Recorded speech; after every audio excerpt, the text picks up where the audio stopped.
Hey everyone, meteorologist Joe Martucci here. Good to be back with you after a week away. Came with a few new changes as well, notably this right here. If you go to my Instagram page, at JoeMartWX, you can vote on whether or not I should keep this or not.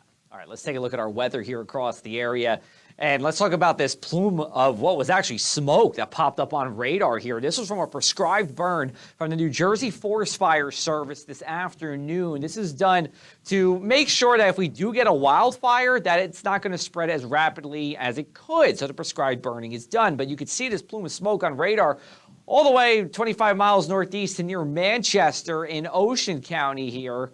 And we'll be seeing more prescribed burns as we go forward in time, as we go into spring here. Here's a look at our futurecast as we go into tonight and beyond. We are cloudy for parts of the night here, but we are going to be dry. We put this in motion for you to show you what's going on.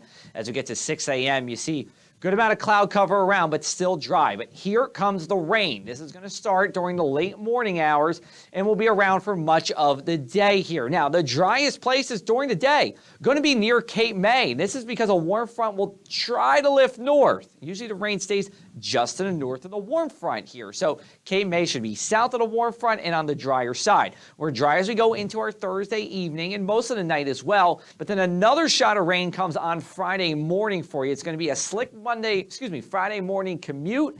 And it's going to be wet for a good portion of the morning here, especially if you are in Atlantic, Cumberland, or Cape May County. Northern part of Ocean County, even most Ocean County is dry for your Friday here, but Cape May, a much different story. So kind of think of this as two opposites of each other. Thursday, the further north you are, the wetter it is. Friday, the further south you are, the wetter it is. Then as we go into Friday night, dry again, but here comes another storm as we go into Saturday here, going to bring rain, drizzle, and mist for most of the day. Just a yucky Saturday here.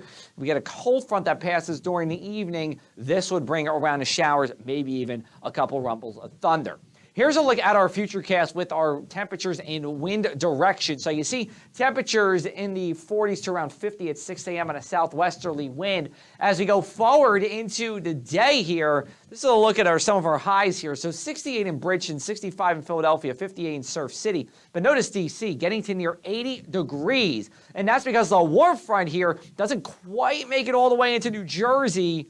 And as a result, we don't get as warm as places to the south or to the west. Now, this is from a different model. This is from the North American model here. Notice how the shore is a little bit cooler, and we could be talking about, it's a matter of miles depending on whether you're going to see 60s or 50s as you go into your Thursday here. The further north you are, Long Beach Island, getting into Forked River, more than likely going to be 50s as opposed to the 60s that we'll see in places like Rio Grande and getting over to Avalon. Here's a look at our inland 7-day forecast. So we have rain Thursday, Friday, Saturday.